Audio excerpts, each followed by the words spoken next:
कृष्ण भगवान की जय। ओम नमो भगवते वासुदेवाय। अधिक मास भागवत या कथामालेचा आज 21वा भाग आपण पाहणार आहोत। 7 ऑक्टोबर 2020 बुधवार। कथेला आपण प्रारंभ करूया।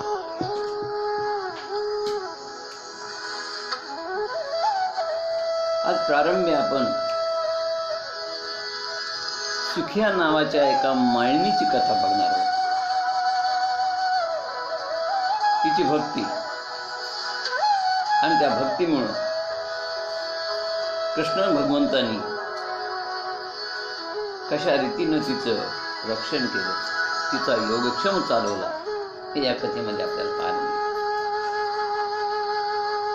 गोकुळात सुखिया नावाची एक म्हातारी फळवाली माळीण राहत होती। मूलबाळ नव्हतं। रानावनात जायची, रानावनातला सुखामेवा फळं गिळ तोडून आणायची आणि ती फळं आणून दारोदारी विकायची। त्यातून जे काही उत्पन्न होईल त्यावर तिची उपजीविका चालायची। बालपणापासूनच कृष्ण परमात्म्याच्या बाललीला ऐकलेल्या होत्या। पूर्वसंचित म्हणून त्या बाललीला ऐकून तिच्या मनामध्ये कृष्ण परमात्म्याबद्दल वात्सल्य भाव, प्रेम, भक्ती निर्माण झाली आणि तिला बालकृष्णाच्या दर्शनाची लालसा तिच्यामध्ये निर्माण झाली। या भगवंताच्या दर्शनाची लालसा, आतुरता, त्या दर्शनाची ओढ तिची दिवसेंदिवस वाढत होती आणि या कृष्णाच्या दर्शनाच्या लालसेनं ती सकाळ दुपार संध्याकाळ त्रिकाल नंदबाबाच्या वाड्यासमोर येऊन फळ विकण्याच्या निमित्ताने यायची। फळ घ्या म्हणून आवाज द्यायची आणि कृष्णाला बघायची। पण कृष्ण परमात्मा बाहेर येत नसे। तिला कृष्ण भक्तीचं व्यसन जडलं होतं, पण दर्शनाचं योग येईना। जीव जेव्हा निष्पाप वासना रहित होतो ना, तेव्हा भगवंताचं दर्शन घडतं।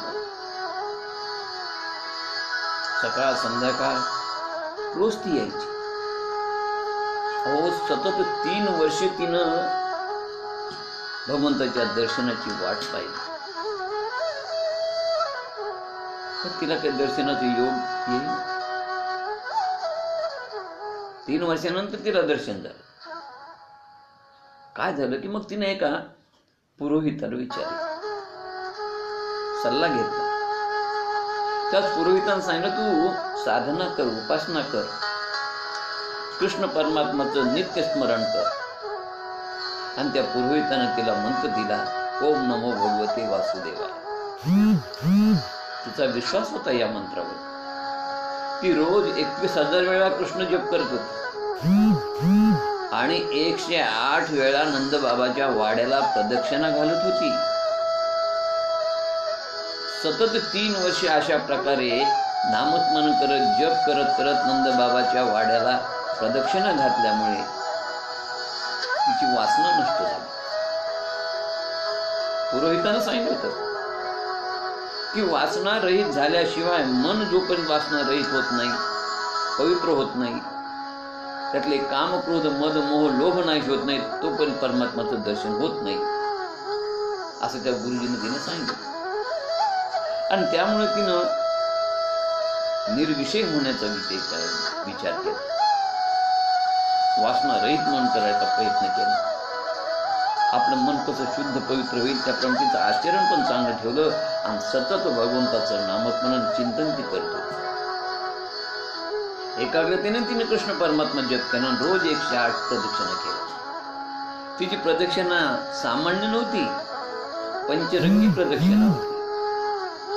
पायानं ती नंदबाबाच्या घराला प्रदक्षिणा करताना चालायची वाड्याभोवती आणि हाताने टाळी वाजवत वाजवत वाजत कृष्णाचं भजन करत चालायची. तिच्या मुखातून एकच भजन असायचं, ओम नमो भगवते वासुदेवाय. असं भजन करत असताना, हाताने टाळी वाजवत असताना डोक्यावरची तिची टोपली कधी डोक्यावरून घसरली नाही. भगवंत ज्याचा पाठीराखा असल्यानंतर ती टोपली कशी पडेल? अशा रीतीनं टाळ्या वाजवत वाजवत पायाने प्रदक्षिणा करायची. एक पायानं चालणं, दुसरं हाताने टाळी वाजवणं आणि तिसरं मनानं ती कृष्णाचं नमन आणि चिंतन करतो. चौथी तिची प्रदक्षिणाचा पंचरंग जे होते, चौथा रंग होता, हृदयात सदैव तिच्या कृष्ण परमात्माचं ध्यान असायचं आणि मुखात कृष्णाचंच नामस्मरण असायचं. अशी पंचरंगी तिची प्रदक्षिणा होती. आणि अशा रीतीनं ती त्रिकाल, सकाळ दुपार संध्याकाळ या 3 वेळामध्ये ती 108 प्रदक्षिणा मोजून घालायची, एकूण 108. त्यामुळं तिचं मन, तन, वाणी ही त्रिविध तापातून मुक्त झाली. तिच्या त्या अखंड साधनेनं मन शुद्ध झालं, पवित्र झालं. काम क्रोध निमाले आणि माळीन भाविक झाली. आणि खरंच ती भाविक होती, श्रद्धाळू होती. हो, तिचा एकच भाव होता की मला माझ्या कृष्णाचं दर्शन व्हावं. सतत 3 वर्ष नित्यनेम केल्यानंतर तिची साधना फळाला आली. सकाळ दुपार संध्याकाळ त्रिकाल साधना केल्यामुळे तिचं मन शुद्ध झालं, पवित्र झालं. तिचा जीव निष्पाप आणि वासना रहित झाला. कृष्ण दर्शनाची तळमळ तिला लागली होती. आणि एक दिवस सकाळच्या प्रहरी अशीच नंदबाबाच्या वाड्याची प्रदक्षिणा करत असताना तिनं पाहिलं, पिवळा पितांबर, डोक्यावर मोरपीस असलेला, हातात बाजूबंद असलेला, कमरेला कमरपट्टा असलेला आणि पायात पैंजण घातलेला कृष्ण परमात्मा तिला दिसला. तिनं कन्हैयाला आवाज दिला. अंतःकरणातून भगवंताला बोलवलं. कन्हैयाने आवाज ऐकल्याबरोबर नाही दूर धावत आला. धावत आल्याबरोबर तिनं सांगितलं कन्हैयाला. तो म्हणाला, मला फळ दे. ती म्हणाली, हे फळ मी विकायला आणले, तुला फळ कसं फुकट देऊ? सहज लिहिली ती म्हणाली. पण कृष्ण परमात्मा तिथून ताबडतोब माघारी फिरले.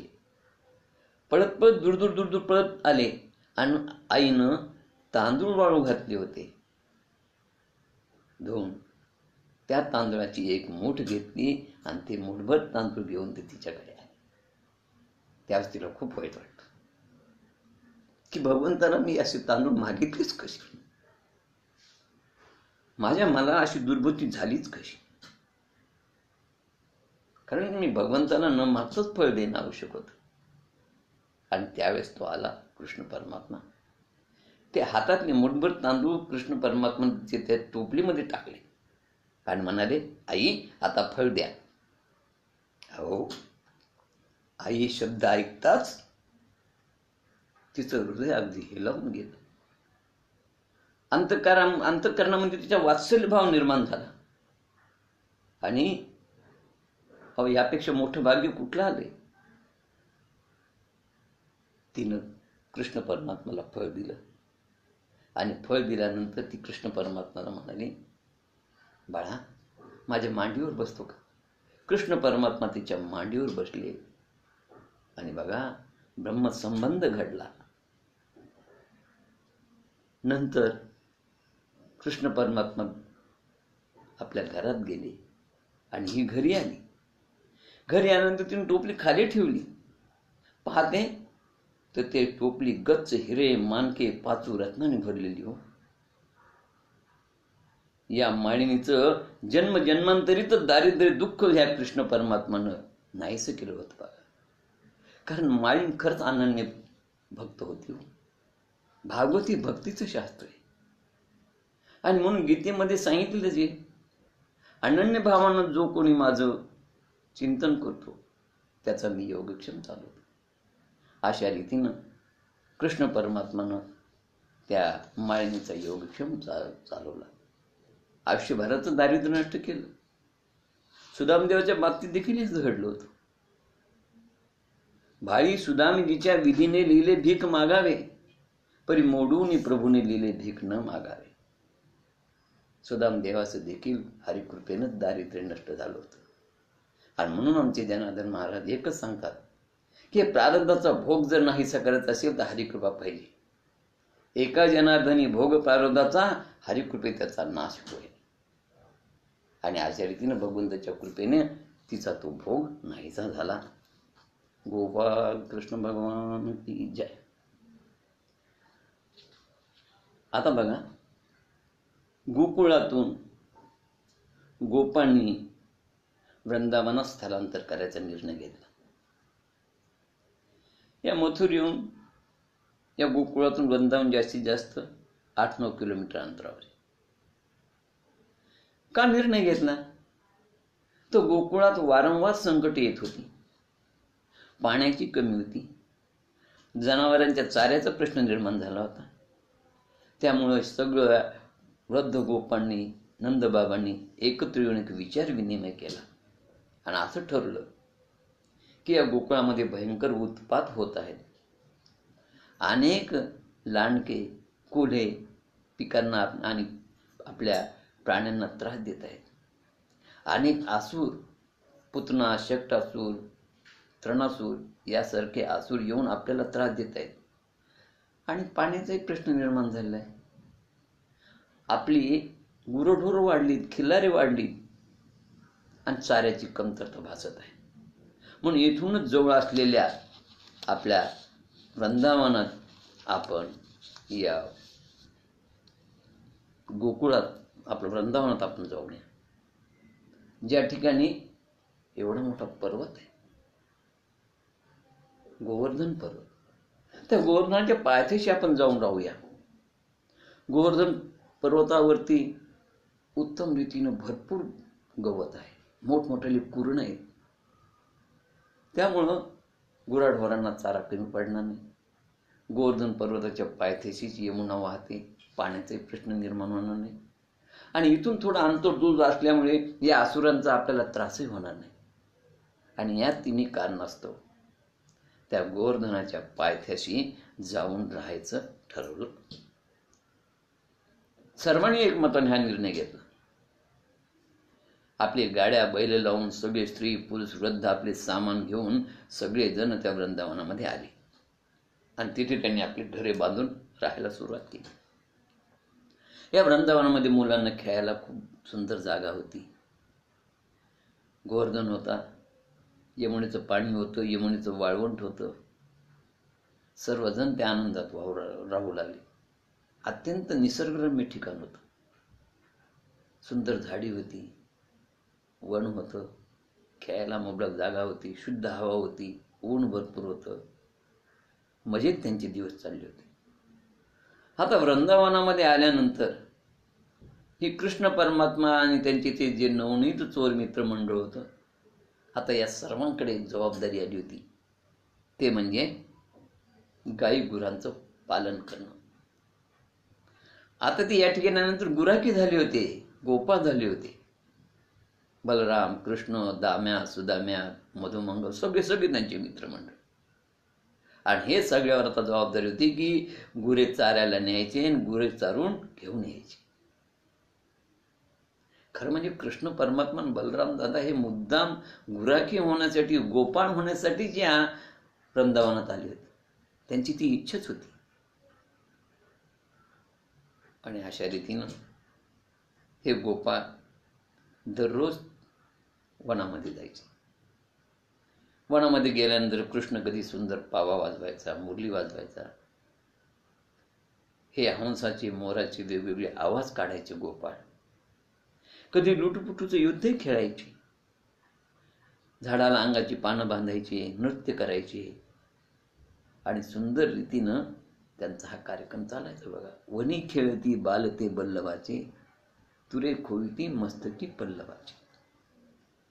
खेळताना कधी लंगोरी खेळायचे, विटी दांडू खेळायचे, आट्यापाट्या खेळायचे, चेंडूफळी खेळायची, गोट्या खेळायची, असे रोज छान खेळ खेळायचे आणि दिवसभर गाई गुरांना चारायचे, त्यांना पाणी पाजायचं आणि संध्याकाळच्या वेळी आपले गुरं घेऊन घरी यायची. असा त्यांचा नित्यक्रम चालू झाला. एकदा या यमुनेच्या काठावरती हे सगळे बालगोपाळ वासरं चारत असताना एक राक्षस जो कंसाने पाठवला होता, वासराचं रूप घेऊन आला होता. त्याचं नाव वत्सासूर. मुलं म्हणाले, कृष्णा, अरे आपल्या गुरासोबत एक नवीन वासरू आले. ते वासरू आपलं नाही रे, कोणाच तरी चुकून आपल्यामध्ये आले, आपल्या कळपात आलेले.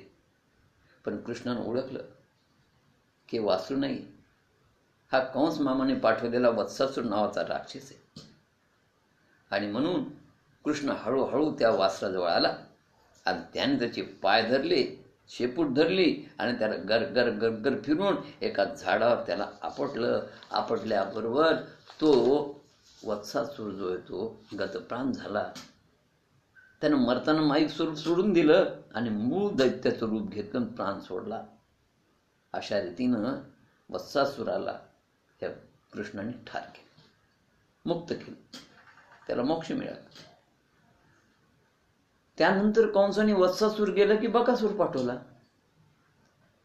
म्हणजे कंसाचं हे सत्र चालूच होतं. बक म्हणजे बगळा, बगळ्याच्या रूपात आलेला हा राक्षस. यमुनेच्या पाणवठ्यावरती मुलं गायींना पाणी पाजत असताना त्यांनी एक मोठा बगळा पाहिला. त्याची चोंचही खूप लांब होती आणि तीक्ष्ण होती. तो कृष्णाच्या अंगावर धावून आला. आता ज्यावेळेस हे सगळ्या मुलांनी त्यांना पाहिलं त्या बगळ्याला, त्यावेळेस सगळे म्हणत त्यांना आश्चर्य वाटलं, अरे अरे कृष्णा बघ ना, केवढा मोठा बगळा आहे, केवढा मोठा बगळा आहे. म्हणून कृष्णही पाहण्यासाठी आला असता त्या बगळ्याने कृष्णावर तो धावून गेला. धावून गेल्याबरोबर त्यानं कृष्णाला गटकन गिळून टाकले. कृष्णाला गिळल्यानंतर गोपाळ घाबरली. पण गिळल्याबरोबर कृष्ण गिळला की त्याच्या तोंडामध्ये जे म्हणतात आग सुरू झाली, टाळूची आग होऊ लागली, तोंडामध्ये आग होऊ लागली. म्हणून त्यानं ताबडतोब कृष्णाला तो बाहेर त्यानं ओकून टाकलं.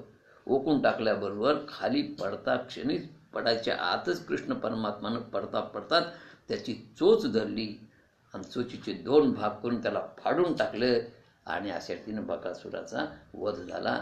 गोपाळांना आश्चर्य वाटलं. बलराम श्रीकृष्ण नित्य नियमाने एकदा असेच गाई चालण्यासाठी परत वृंदावनात आले. 3ऱ्या दिवशी एक तालवृक्ष नावाचं अरण्य होतं. दामा म्हणाला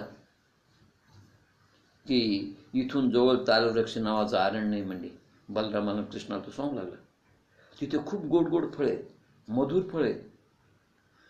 पण त्या फळाला तो तिथे असणारा धेनुकासूर नावाचा राक्षस आहे, गाढवाच्या रूपात राहतो. तो तिथलं फळ कोणालाच घेऊ देत नाही आणि कोणाला खाऊ देत नाही. त्यामुळे तिथले फळ नुसते सडून जात आहे. ठीक आहे म्हणाले. श्रीराम आणि बलराम यांनी ठरवलं की आज आपण तालवृक्षाकडे आपल्या गाई गुरं घेऊन जाऊ. आणि ते तालवृक्षाकडे आले. गाई गुरं तिथे चरत असताना बलराम काही आपल्या सवंगड्याला घेऊन त्या तालवृक्ष वनात आले. आल्यानंतर त्यांनी पाहिलं की किती फळं होते. अनेक फळं खाली पडली होती, सडली होती, त्यांचा सडल्याचा वास येत होता. बलराम त्या झाडावर चढला. झाडावर चढल्यानंतर त्यांनी हलवून हलवून फळं पाडायला सुरुवात केली. तो आवाज ऐकून तो गाढव रूपातील धेनुकासूर धावत आला. त्याचं आणि बलराम दादाचं युद्ध झालं. बलराम दादानं त्या धेनुकासुराला ठार केलं. त्या धेनुकासुराबरोबर काही तिथं असुर राहत होते. ते बलराम आणि कृष्णाच्या अंगावर आले. कृष्ण बलरामाने त्या सर्व असुरांची विल्हेवाट लावली आणि तेव्हापासून ते तालवन सर्वांना निर्भय झालं. एकदा राम आणि कृष्ण वृंदावनात खेळत असताना प्रलंब नावाचा दैत्य, प्रलंबासूर, एका गोपाचं रूप घेऊन आला. आणि या सगळ्या सवंगड्यानं पाहिलं म्हणले, अरे कृष्ण, आज आपल्याला एक नवीन मित्र आला रे. पहा म्हणे, हा गोप आपल्यामध्ये आलेला आहे म्हणे. आणि त्यावेळेस योगायोगानं तिथे दुपारच्या वेळेस यांचे खेळ चालले होते. आटापाट्या झाल्या, कबड्डी झाली. आता एक म्हणले, आज आपण नवीन खेळ खेळू. 2 पार्ट्या केल्या. एका गटाचा कॅप्टन कृष्ण परमात्मा, दुसऱ्या गटाचं कॅप्टन बलराम दादा. असे 2 गट झाले. त्यांनी भिडू वाटप केले, बलराम आणि कृष्ण दोघांची भिडू वाटप झाली. आणि वाटप झाल्यानंतर त्यांनी असा एक खेळ खेळला की या खेळामध्ये जो गट हरेल त्या हरलेल्या गटाने जिंकलेल्या गटातील सदस्यांना आपल्या पाठीवर घेऊन या ठराविक त्या वृक्षापर्यंत जायचं. गाई गुरं चालत असताना त्यांनी एका वृक्षाची खूण ठेवली आणि त्याप्रमाणे खेळ सुरू झाला. त्या आट्यापाट्याच्या खेळामध्ये बलराम दादाची टीम जिंकली आणि कृष्ण परमात्माची टीम हरली. मग आता कृष्ण परमात्माच्या टीमवर आलं की बलराम दादाच्या गटाच्या सगळ्या सदस्यांना त्या ठराविक झाडापर्यंत पाठीवर घेऊन जायचं. कृष्ण परमात्म्याच्या टीम मध्ये तो प्रलंबासूर होता. प्रलंबासुरानं बलराम दादाला आपल्या पाठीवर बसायचा आग्रह केला. बलराम दादाही बसले. इतर भिडूंच्या पाठीवर इतर सदस्य बसले सगळे.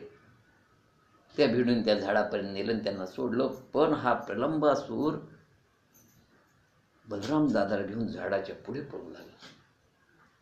आणि बलराम दादाच्या लक्षात आलं की हा पुढे पळतोय. शेवटी ठरलेल्या स्थळापर्यंत न्यायचा असताना हा पाठीवर बसून पुढे नेतोय. हे बलराम दादाच्या क्षणात लक्षात आलं आणि कृष्णाची नजर चुकून तो पुढे पळत होता. मथुरेच्या रस्त्याने धावू लागला. बलराम दादाच्या लक्षात येताच ते खूप जड झाले आणि त्या प्रलंबासुराला बलराम दादाला पाठीवर वाहून नेता येईना. त्यानं मूळ रूप घेतलं. त्या भयानक दैत्याला पाहिल्याबरोबर बलराम दादानी त्याच्या मस्तकावर छातीवर मुष्टीप्रहार केला आणि त्याला ठार मारलं. सगळ्या गोपांना आनंद झाला. बघा, आज ही जी घटना घडली त्या ठिकाणी बलराम दादाचं मंदिर आहे. त्याला गोरेदावजी मंदिर म्हणतात. वृंदावनामध्ये हे मंदिर अगदी परिक्रमाच्या मार्गावर आहे. बघा, तिथं मंदिर स्थापन केले, गोरेदावजी मंदिर. अशा रीतीने प्रलंबासूरला मुक्त केलं. नंतर एक अरिष्टासूर नावाचा बैलाच्या रूपामध्ये दैत्य आला. त्याला पाहून सारे गोप घाबरू लागले. मोठाली शिंग होती त्याची आणि खूप माजलेला बैल होता. वळूसारखा होता, अंगाडी जाड होता आणि तो मुलांना फुसफुस करत अंगावर येऊ लागला. गोप भिवू लागले. कृष्णाने त्याचे शिंग जोरात धरून त्याला खाली आपटले. त्यानंतर त्याला खाली पाडून त्याच्या पायावर एक पाय देऊन दुसरा पाय त्याने वस्त्राप्रमाणे पिरगळला. कृष्ण परमात्माने पिळला आणि नंतर त्याचे शिंग आपटून त्याला ठार केले. श्रीकृष्णाच्या या पराक्रमाने सगळ्या गोपांना आनंद झाला. यानंतर केशी नावाचा एक दैत्य होता, घोड्याच्या रूपात आला होता. त्यालाही कृष्ण परमात्मानं ठार केलं आणि मुक्त केलं. ओमासूर नावाचा दैत्य वृद्ध गोपाच्या रूपात आला होता. त्यालाही कृष्णानं ठार केलं. अशा रीतीनं अनेक राक्षस कृष्णाने मारले. शेवटी या पुतणेचा लहान भाऊ होता आघासूर. या आघासुराला कंसाने पाठवलं. हा आला अजगराच्या रूपात आला. आता कृष्ण परमात्मा, बलराम दादा हे सगळे सवंगडी 5 वर्षाची होती. ते 5 वर्षाचे असतानाही घडलेली कथा आहे. गाई गुरं चारायला जाण्याचा जो मार्ग होता त्या जाण्याच्या वाटेवर हा आघासूर आला होता आणि कंसाने पाठवलं. बकासूर पुतनाचा लहान भाऊ अजगराचं रूप घेऊन आला. आघा म्हणजे पाप आणि आघासूर म्हणजे पापाचा असुर, असा तो अजगर रूपात आला होता. आणि सर्व बालकांना पाहिल्यानंतर आश्चर्य वाटलं. आणि बालक पाहून म्हणलेले, अरे अरे काय बघा नाही, एपा कसं होतं त्याचं स्वरूप जे आहे ना, तो चार लांब, दोन नियोजन म्हणजे चार कोस म्हणजे 8 होत. मोठ्या गुहेसारखं त्याचं तोंड दिसत होतं. त्यानं आश्चर्यकारकच रूप घेतलं होतं. त्याचं तोंडाचा जबड्याचा एक भाग भूमंडलाला, जमिनीला टेकलेला होता आणि दुसरा सूर्यमंडळाला, आकाशाला टेकला होता. एवढं मोठं त्याचं तोंड होतं. या सगळ्यांना ही वृंदावनातली काहीतरी एक वेगळी शोभा वाटली, कारण हे सगळे नवीनच होते वृंदावनामध्ये. आणि म्हणाले, ही एक गुहा दिसती रे, गुफा दिसती आतमध्ये, बघा ना. आणि त्याच्या तोंडामध्ये हात घालून त्या जिभेवर हात पण फिरू लागले बालक. चर्चा सुरू झाली की पाहणं म्हणजे ते तोंड म्हणजे त्यांना गुहाच वाटली. आणि हात फिरल्यानंतर म्हणाले, काय बघा रस्ता आहे, म्हणाले, आहा, मऊ मऊ रस्ता आहे. असं म्हणून ही सर्व मंडळी त्या गुहेमध्ये अंधार आहे म्हणून आणि गुहेसारखं तोंड वाटल्यामुळे त्या विस्तीर्ण अशा जिभेला रस्ता मानून ते गोपाळ त्या जिभेवरती तोंडामध्ये गेले. वृंदावनाची शोभाच समजली त्यांनी, कारण ते कौतुकाने विचार करू लागले. बरं, प्रवेश करताना त्यांच्या मनात ही शंका आली होती की अरे एखादा हा आजगर असेल बरं, तोंडासारखा दिसतो. गोपाळ म्हणाले, अरे आजगर असला तर असू द्या, काय फरक पडायला, कृष्ण यालाही बकासुरासारखा ठार करेल. आणि सगळे हसत हसत टाळ्या वाजत त्या आजगराच्या तोंडामध्ये शिरले. पण आजगर काही तोंड बंद करेना, कारण कृष्ण तोंडात आला नव्हता. कृष्णाने ओळखलं की हा पुतनेचा भाऊ आहे, कंस मामानं पाठवला आहे, हा आघासूर, हा आजगर रूपात आलेला आहे. आणि गोपाळांना सोडवण्यासाठी कृष्ण परमात्मा स्वतः त्या आजगराच्या मुखात शिरले. त्याने तोंड बंद करण्याचा प्रयत्न केला आणि त्या सगळ्या बालकांना गिळण्याचा प्रयत्न केला, पण कृष्ण परमात्मानं देह एवढा मोठा केला की गोपाळांना तो गिळू शकला नाही. आणि कृष्णाने एवढा मोठा देह केल्यामुळे त्याचा श्वासोश्वास बंद झाला, त्याला ऑक्सिजन मिळेना, तो धडपडू लागला, त्याचा जीव गुदमरला. शेवटी प्राणवायू न मिळाल्यामुळे त्याचे डोळे बाहेर पडले आणि डोळ्यातून आणि ब्रह्मरंध्रातून त्याचा प्राण बाहेर पडला. मस्तकातील ब्रह्मरंध्र फोडून कृष्णाने सर्व बालकांना बाहेर काढलं. आणि बाहेर आल्यानंतर त्या सगळ्या बालकांनी कृष्ण परमात्माचा जय जयकार केला. बोला गोपाल कृष्ण भगवान की जय. जय जयकाराचा आवाज एवढा मोठा होता म्हणतात की सत्य लोकामध्ये असलेल्या, ब्रह्मलोकात असलेल्या ब्रह्मदेवाच्या कानावर तो गेला. आणि आगासुराचा झालेला वध ब्रह्मदेवानं पाहिलं. ब्रह्मदेवाला आश्चर्य वाटलं, ही लीला करणारा कोण, हा ब्रह्मदेवाच्या मनामध्ये विचार आला. आणि म्हणून ब्रह्मदेव भूतलावर पाहायला आले. आघासूर वधाच्या वेळी कृष्ण परमात्मा 5 वर्षाची होती. आता मुलं रोजची रोज घडलेला प्रसंग, वनात घडलेला प्रसंग आई वडिलांना सांगत होते. पण आज 6 वर्षाचे झाले कृष्ण परमात्मा हा प्रसंग घरी सांगतात 1 वर्षानंतर. तेव्हा आई वडिलांनाही आश्चर्य वाटले. ते म्हणाले, अरे आघासूर तर 1 वर्षापूर्वी मेला, त्याच्या अस्थी अजून शेतात आहेत, वृंदावनात आहेत, मग तुम्ही आज आघासूर मेला असं का म्हणता? तर यामागचं रहस्य काय बघा. ते म्हणाले, हे पहा, ज्यावेळेस तो आघासूर मेला त्याला वर्ष झालं म्हणाले, पण 6व्या वर्षी कथा सांगितली मुलांनी घरी, वर्षभर सांगितली नाही. आई वडील पालक सांगू लागले, अरे बाबांनो, ज्यावेळेस तो मेला त्यावेळेस शेतात जाताना एवढा घाण वास सुटली होती रे. गिधाडांनी, पक्ष्यांनी, कावळ्यांनी त्याचं सगळं मांस नोचून खाल्ल्यानंतर 6 महिन्यानंतर मग त्याचा तो वास, तो दुर्गंध कमी झाला. आणि दुर्गंध कमी झाल्यानंतर आम्ही शेतात जाऊ लागलो. आता तिथे मात्र त्याचा हाडाचा सांगाडा आहे, आगासूर नाहीये. पण त्याच्या हाडाचा सांगाडा आज आहे आणि तुम्ही म्हणता आज आगासूर मारला, हे कसं शक्य आहे?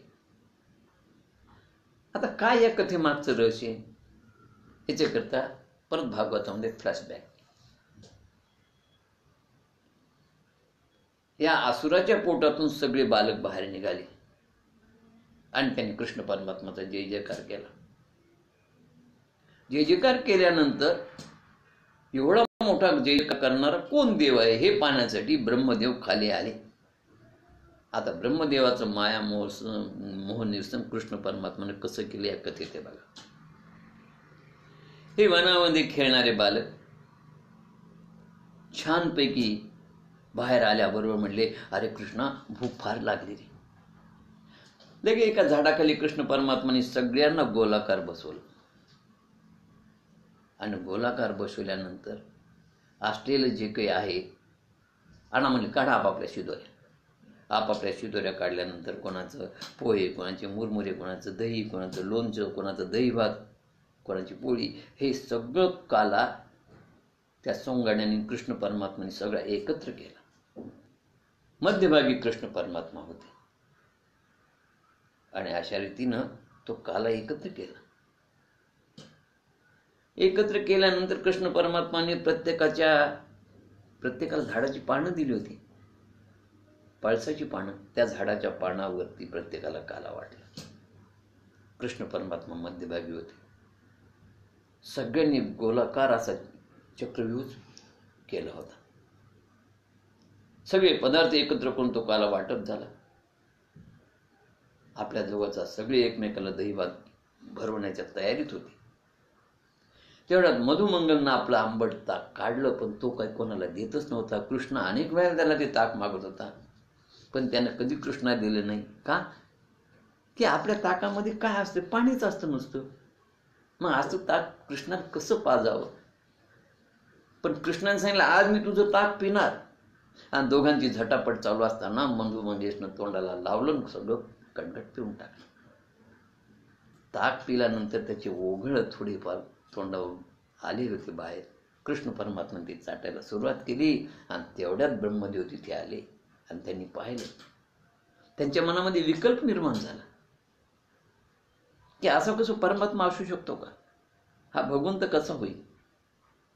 आणि म्हणून मग त्यांनी काय केलं की एक लीला केली. त्या ठिकाणी असणाऱ्या त्या सगळ्या बालकांना, त्या गोप बालकांना ब्रह्मदेवानी उचललं आणि त्या वासरांना, आणि त्या अगोदर काय झालं की जेवायला बसले असताना, काला घेऊन बसले असताना समोर बघू लागले. ब्रह्मदेवानी एक लीला केली, कारण ब्रह्मदेवाला खरी म्हणजे या सगुण ब्रह्माची खोलीच कळाली नाही ना. आणि म्हणून त्याने कृष्णाची परीक्षा घेतली. काय परीक्षा घेतली कृष्णाची? हे सगळे त्या ठिकाणी गोलाकार बसले असताना हातात काला आहे, हातावर काला घेतलेला आणि काल्याचा हात तोंडापर्यंत गेलेला असताना अचानक समोर पाहतात तर गायी नाही. गायी नाहीत म्हटल्यानंतर काही मुलं त्या ठिकाणी ते बालक म्हणाले, कृष्ण आपल्या गायी दिसत नाहीत रे. कृष्ण मला तुमच्या सगळ्याच्या हातात काला दिलेला आहे, तुम्ही थांबा, मी जाऊन बघतो आणि आत्ताच खाऊ नका, मी आलं की आपण बसू. कृष्ण परमात्मा ते गायी पाहायला गेले. पाहतात गायी नाहीच. त्या गायी सगळ्या ब्रह्मदेवाने सत्यलोकात ब्रह्मलोकात नेऊन ठेवल्या होत्या.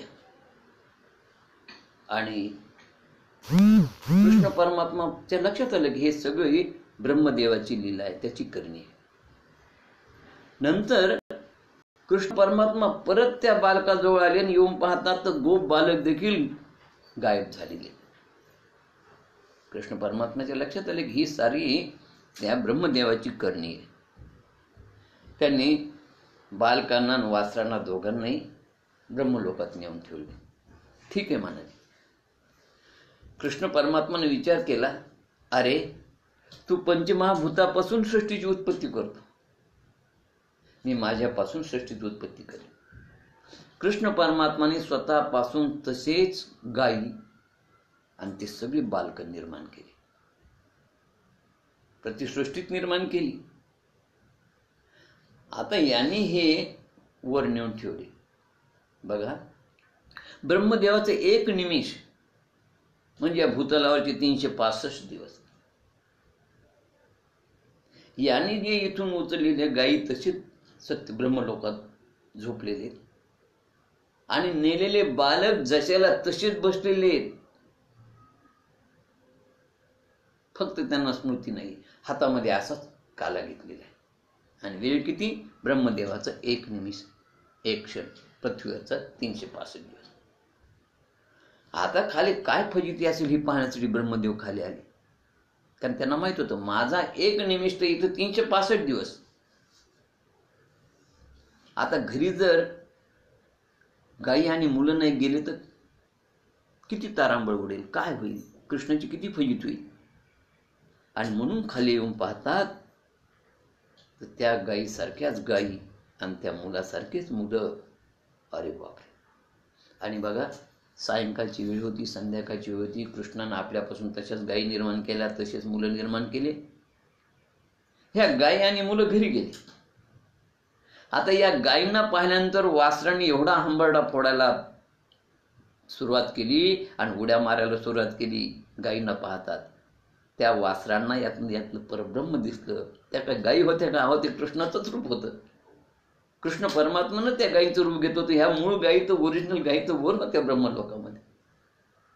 तसेच हे मुलं घरी गेल्यानंतर काय त्या आईंना वडिलांना त्या या मुलाबद्दल आपुलकी वाटू लागली, प्रेम निर्माण झालं होतं, काय अनुराग निर्माण झाला, काय प्रीती निर्माण झाली, काय सगळे त्या लेकरांचे पापे घेऊ लागले. अशा रीतीने त्या मुलांच्या बद्दल यांच्या मनामध्ये खूपच आत्मीयता निर्माण झाली होती. कारण ते मुलं नव्हते, त्या कृष्णानेच त्या सगळ्या मुलांचं रूप घेतलेलं होतं. आणि ओरिजिनल मुलं तर ब्रह्मलोकामध्ये झोपलेले होते. परत येते असा 365 दिवसाचा कालावधी गेला, एक वर्षाचा त्यांचं एक निमिष म्हणजे. आणि शेवटी ब्रह्मदेवाला आमच्या कृष्ण परमात्माच्या सगुण रूपाची खोली कळली. आणि सगुण रूपाची खोली कळल्याबरोबर मग मात्र ब्रह्मदेवाने एक युक्ती केली की येऊन आमच्या कृष्ण परमात्माची क्षमा मागितली. ब्रह्मदेवाच्या एक लक्षात आलं, मी तर एक सृष्टी निर्माण करतो आणि ती याच प्रभूच्या आज्ञेनं, या कृष्ण परमात्माच्या आज्ञेनं, या विष्णू परमात्माच्या आज्ञेनं मी एक सृष्टीचा निर्माता आहे. आणि हा प्रभू, हा भगवंत अनंत कोटी अशा जगाची निर्मिती करतो. बघा, म्हणून आपण आपल्या सद्गुरूला म्हणताना देखील म्हणतो, अनंत कोटी ब्रह्मांड नायक राजाधिराज. अरे अनंत कोटी ब्रह्मांडाचा नायक आहे. माझ्यासारख्या अनंत कोटी अशा त्या सृष्टीची उत्पत्ती हा करणारा, आणि त्याच्या आदेशाने मी सृष्टीची उत्पत्ती करणार हो. परंतु मला या सगुण ब्रह्माची खोली कळली नाही आणि त्यांनी क्षमा मागितली. आणि अशा रीतीने ब्रह्मदेवाचा मोह निरसन झाला. आणि क्षमा मागितल्यानंतर त्यांची मोहमाया नाहीशी झाली.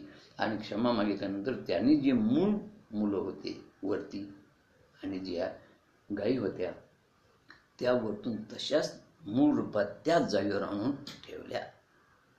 आता पोझिशन तीच आहे. त्यांचा एक निमिष झाला पृथ्वीवर, जरी 365 दिवस झाले असले, आणि एक निमिषामध्ये काला खराब झालंच नाही. ते मुलं त्याच रूपामध्ये आलेत, हातामध्ये काला आहे, तिकडे गाई गुरं वासरे आलेत, गायी आल्या आहेत, त्याच अवस्थेत आले आहेत. कृष्ण परमात्मा आल्याबरोबर हे म्हणाले, चल बरं कृष्णा उशीर होतो, चला भूक फार लागली. आणि त्यांनी काला खाल्ला, यमुनेच्या नदीत पाणी पिलं, गुरांना पाणी पाजलं आणि संध्याकाळच्या वेळेस घरी आले. आता संध्याकाळच्या वेळेस घरी आल्यानंतर या मुलांना ही घटना ताजीच होती त्यांच्या दृष्टीनं, कारण ते एक निमिष फक्त वर गेले होते. एक क्षणाच्या काळामध्ये त्या सर्वांना काय ग्लानीच आली म्हणा, आणि ते विसरून गेले आपण कुठे गेलो. परत खाली आले तर हातात काला होतात, कृष्ण परमात्मा साथीला होतात. काला खाल्ला, पाणी पिलं, गायगुरांना पाणी पाजलं, सायंकाळच्या वेळेस घरी आली. आणि घरी आल्यानंतर जेव्हा त्यांनी आपल्या आई वडिलांना सांगायला सुरुवात केली की आज मात्र फारच कृष्ण परमात्माने फार मोठा एक अजगर मारला आणि आमचं रक्षण केलं, आम्ही सगळे त्याच्या पोटात गेलो होतो म्हणाले, पण कृष्ण परमात्माने त्याला ठार केलं आणि आम्हाला वर काढलं आणि आम्ही फार मोठ्या संकटातून आज वाचलो. त्यावेळेस आई वडिलांना हेच कळे ना की मुलं हे असं आज का सांगतायत? अरे म्हणाले, तुम्ही जो अजगर म्हणताय ना, तो अजगर तर 1 वर्षापूर्वी तिथं मरून पडला होता, आम्ही तो पाहिला. आज त्याचा सांगड आहे, आज तो मेलेला अजगर तिथं नाहीये. असं हे रहस्य आहे. आई वडिलांना वाटलं की मुलं चूक सांगतात, तर मुलांना वाटलं आई वडील काहीतरी चूक बोलतायत. अशी ही कृष्णाची माया मोह बघा, ही लीला. आणि म्हणून आई वडिलाचं चूक नाही आणि त्या बालकांचं चूक नाही. 1 वर्ष या ब्रह्मदेवानं केलेली लीला होती. ब्रह्मदेवाच्या ब्रह्मलोकात हे 1 वर्ष होते, परंतु हे यांचंच रूप घेऊन कृष्ण परमात्मा बालकांच्या आणि या गायींच्या रूपाने येत होता. अशा रीतीनं ब्रह्मदेवाचं मायामोह निरसन झालं बघा. गोपाल कृष्ण भगवान की जय. यानंतरची पुढची कथा येते ती ब्राह्मण पत्न्यावरती केलेली कृष्णाची कृपा. एकदा कृष्ण बलराम आपल्या गोपासह वृंदावनामध्ये गाई गुरं चारत होते. आणि हे चारत असताना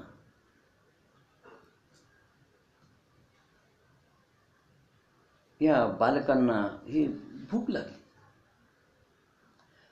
आणि भूक लागल्यानंतर हे सगळे बालगोपाळ म्हणाले, कृष्णा, आम्हाला खूप भूक लागली रे. त्यावेळेस कृष्ण परमात्मा म्हणाले की हे पहा, इथून जवळच ब्राह्मण स्वर्गाच्या प्राप्तीसाठी अंगिरस नावाचा यज्ञ करत आहे. त्या यज्ञ मंडपात जा आणि अन्न मागा. गोपाळ गेले, पण ब्राह्मणांनी लक्ष दिलं नाही. न ऐकून म्हणजे ऐकून न ऐकल्यासारखं केलं. मुलं परत आली. मुलं परत आल्यानंतर त्यांनी कृष्णाला सांगितलं की त्यांनी काही दिलं नाही. त्यावेळेस कृष्ण परमात्माने सांगितलं की तुम्ही चूक केली. ब्राह्मण फक्त कर्मकांडी आहेत, यज्ञ करतात, पण यज्ञाच्या देवतेला अन्न द्यायचं त्यांना खरा सगुण ब्रह्माची त्यांना खोलीच कळली नाही. आणि कर्मकांडामध्ये असल्यामुळे त्यांना खरा देव कळायला नाही. तुम्ही जा आणि ब्राह्मण पत्न्यांना अन्न मागा. गोपाळ आले मागच्या दाराने आणि त्यांनी त्या ब्राह्मण पत्न्यांना अन्न मागितलं की कृष्ण बलराम आले, त्यांना फार भूक लागलेली आहे. त्या स्त्रियांना काय आनंद झाला, कारण भगवंताच्या लीला त्यांनी ऐकल्या होत्या. कृष्ण दर्शनाचा लाभ मिळणार आणि म्हणून त्या ऋषी पत्न्या स्वतः ते मिष्टान्न घेऊन आले. त्यांनी कृष्ण परमात्मा बलरामाला पोटभर जेवू घातलं. आता कृष्ण परमात्मा म्हणले तुम्ही परत जा आणि तो यज्ञ करा, यज्ञ पूर्ण करा. त्यावेळेस त्यांनी सांगितलं आम्ही आमच्या पतींची अवज्ञा करून आलो, आम्ही जाणार नाही, तुम्ही आम्हाला इथेच मुक्त करा, कारण आमचे पती आम्हाला रागवणार. कृष्ण परमात्माने सांगितलं की आधी संसार करावा नेटका आणि मग परमार्थ. आधी यज्ञ पूर्ण करा, यज्ञ पूर्ण करता तुम्ही माझं चिंतन करा आणि माझ्या चिंतनातून तुम्हाला मुक्ती मिळेल. परत जा, ब्राह्मण तुम्हाला काही करणार नाही. त्या परत आल्यानंतर पाहता तर ब्राह्मणानं पश्चाताप झाला होता. ब्राह्मणाच्या लक्षात आलं की कृष्ण परमात्मा आहे, भगवंत आहे, आणि त्याला आपण अन्न दिलं नाही. आपण किती कर्मकांडी आहोत. आपल्या पत्न्या मात्र नशीबवान आहेत, त्यांना कृष्ण दर्शन झालं. आपण मायेमध्ये मोहामध्ये गुरफटून गेलो, आपल्याला परमात्मा कळाला नाही. अरे तो यज्ञाची देवता आहे आणि ती यज्ञाची देवता अन्न मागत असताना आपण नाही म्हटलेले आहे, आपण त्या अन्नाला नकार दिला आहे खरंच. आणि म्हणून भगवंतांनी ते पश्चाताप करू लागले की आपल्या पत्न्यावरती मात्र भगवंतांनी ते अनुग्रह केलेला आहे. अशा प्रकारे त्या सगळ्या स्त्रिया परत आल्या, पण एकही ब्राह्मणाने त्यांना विरोध केला नाही आणि आनंदात उरलेला यज्ञ पूर्ण केला. पुढे नामस्मरण चिंतन करत करत त्या बिचाऱ्या स्त्रिया जे ते अशा रीतीनं मुक्त झाल्या. गोपाल कृष्ण भगवान की जय. यानंतरची पुढची लीला आहे ती कालिया निग्रह. कथेचा हेतू असा आहे की एकदा तहानलेल्या गाई आणि गोपांनी विषाने दूषित असलेले यमुना डोहातील पाणी पिलं आणि ते मूर्छित झाले. कृष्ण भगवंतांनी आपल्या अमृत दृष्टीने अवलोकन करतात ते गाय आणि गोप उठून बसले. तेव्हा कृष्ण परमात्म्यानं ठरवलं की असं जर वारंवार घडत गेलं, अशा प्रकारे विषांनी दूषित असलेलं पाणी जर पिऊन गाई गोप जर गतप्राण होत राहिलं तर हे योग्य नाहीये. याकरता इथून आपण या कालियाला हाकलून द्यायला हवं. म्हणून कृष्ण परमात्मा कदंबाच्या झाडावर चढले आणि त्यांनी या कदंबाच्या झाडावरून त्या विषाने भरलेल्या डोहात उडी मारली. पाण्याचा आवाज ऐकून कालिया खवळला, धावत आला. त्यानं कृष्णाला विळखा घातला, दंश केला. पण जेथे जेथे दंश केला तिथे तिथे अमृत निर्माण झालं. जेव्हा त्यांनी कृष्ण परमात्माला विळखा घातला तेव्हा कृष्ण परमात्मा आपला देह फुगवला. देह फुगवल्याबरोबर त्या कालियाला वेदना होऊ लागल्या. कृष्णाने त्याच्यावर मुष्टीप्रहार केला आणि मुष्टीप्रहार करताच तो विष ओकू लागला. त्याला 101 फण्या होत्या. त्यावर कृष्ण परमात्मा उडी मारून नृत्य करू लागला आणि त्या नृत्य करता करता त्या फण्या सगळ्या क्षीण झाल्या. त्याचं शरीर खिळखिळ झालं. त्याच्या शरीरातून सगळं रक्त वाहिन्या तुटल्या, गलित गात्र झाला आणि तो रक्त ओकत होता. कृष्णाला शरण आला. त्याच्या पत्न्या नागस्त्रियाही कृष्णाला शरण आल्या आणि त्याही कृष्णाची क्षमा मागून म्हणाल्या, आमच्या अपराधी पतीची मुक्तता करावी ही आमची विनंती आहे. कृष्णानं सांगितलं, मी याला जीवदान द्यायला तयार आहे. मला याला ठार करायचंच नाही, फक्त याचा निग्रह मला करायचा. यांनी रमणद्वीपावर जाऊन राहावं. पण तो मला त्या रमणद्वीपावर मला गरुडाची भीती वाटते. तेव्हा कृष्ण परमात्मा म्हणाले, तुझ्या फण्यावर माझ्या पावलाचे ठसे आहेत, तुला गरुड काही करणार नाही. आणि कालिया कृष्णाची क्षमा मागून नागपत्न्यासह त्या रमणद्वीपावर निघून गेला. आता परत भागवतामधला फ्लॅशबॅक की कालिया रमणद्वीपाचा त्याग का केला आणि इथे का आला आणि गरुड या यमुना डोहात का येत नाही. त्यावेळेस आमचे शुकाचार्य सांगू लागले की एकदा या रमणद्वीपातील सर्व सापांच्या जाती आणि गरुड यांच्यात एक करार झाला. सर्पांच्या रक्षणाकरता आपापल्या जातीतील एक साप अमावस्येला गरुडाला द्यावा, एक बळी गरुडाला द्यावा आणि गरुडाने बाकीच्यांना कोणालाही त्रास देऊ नये असा त्यांचा निर्णय झाला मीटिंगमध्ये.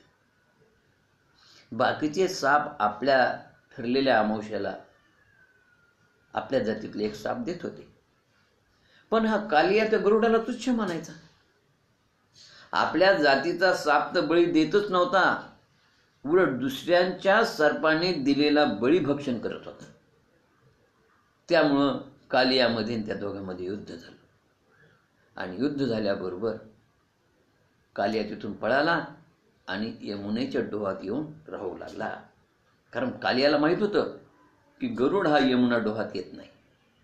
त्याचं कारण असं होतं की एकदा शोभरी ऋषी तिथं तपश्चर्या करत होते आणि या शोभरी ऋषींनी या गरुडाला शाप दिला होता.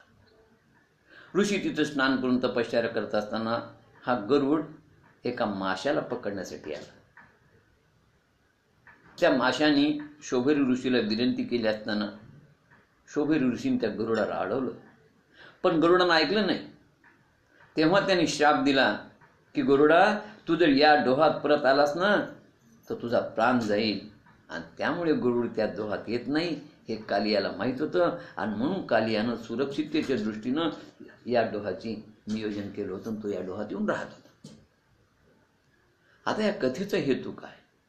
या कथेचे 2 हेतू आहेत.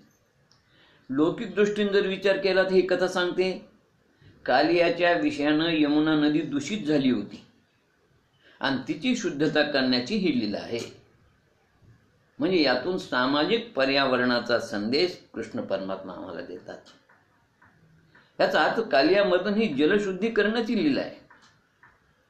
या कालियाच्या विषयामुळे पाणी सगळं अशुद्ध होत होतं, प्रदूषित होत होतं आणि त्यामुळे अनेक पशु पक्षी पाणी पिऊन गतप्राण होऊ लागले. आणि म्हणून कृष्णाने या कालियाचा निग्रह करून पाणी शुद्ध आणि पिण्यास योग्य केलं. यातून एकच बोध घ्यावा की गंगा मैली होऊ नये. याकरता नद्यांचं प्रदूषण थांबवावं. आजकाल नद्यामध्ये राडारोडा टाकून गावातील घाण पाणी सोडून, केमिकल द्रव्य टाकून, टाकाऊ पदार्थ टाकून या नद्यांचं प्रदूषण केलं जातं. आणि आम्हीच म्हणतो प्रदूषण कोण की राम तेरी गंगा मैली हो गई. आता इथं काय रामाने केली का? आम्ही केली. या कथेचा हेतू हाच की नद्याचं प्रदूषण थांबावं. यातून एक लक्षात येते की कृष्ण परमात्मा म्हणजे पर्यावरणवादी व्यक्तिमत्व आहे. आणि म्हणून या लीलेतून भगवंत आपल्याला पर्यावरणाचाच संदेश देतात. आता हिचा दुसरा अलौकिक हेतू असा आहे, येथे कदंब म्हणजे कर्ण, कान, आणि कानातून कृष्णानं कदंबावून म्हणजे उडी टाकली, म्हणजे कानातून कृष्ण परमात्मा आतमध्ये शिरलाय. कृष्ण म्हणजे भागवत कथामृत. कारण भागवत ही कृष्णाची वाङ्मयीन मूर्ती आहे. कालिया म्हणजे आपलं मन, आणि यमुनेचा तो डोह म्हणजे हा देह, आणि त्याचं विष म्हणजे तुमच्या मनामध्ये असलेल्या विषय वासना, षडरिपू, काम, क्रोध, मद, मोह, लोभ, मत्सर.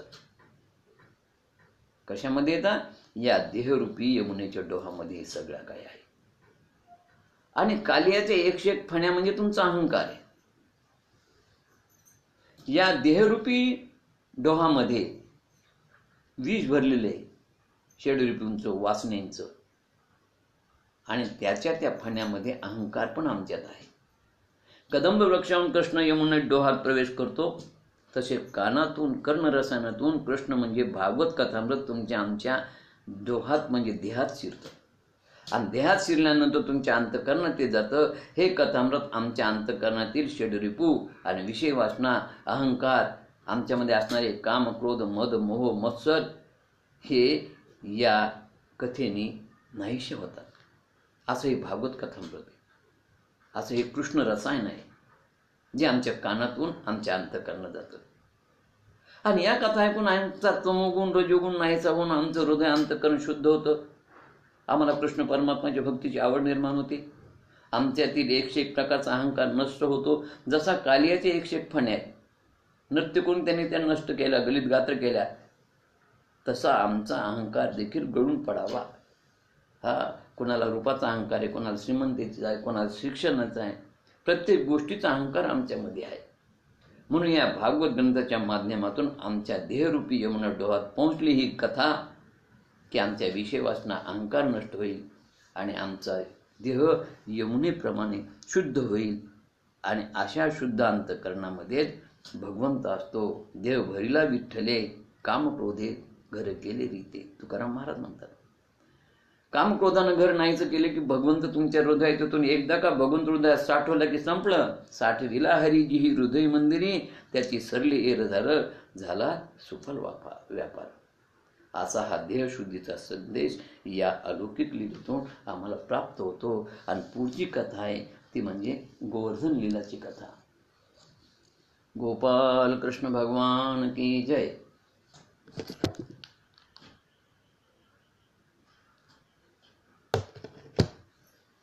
आपण उद्या थोडा जास्त वेळ घेऊ आणि उद्या ही कथा घेऊ. 1:05 झालेला वेळ झालेला आहे. क्षमस्व. झालेली कथा श्री गुरुचरणी समर्पित कथेला पूर्णविराम. हरे नमः, हरे नमः, हरे नमः.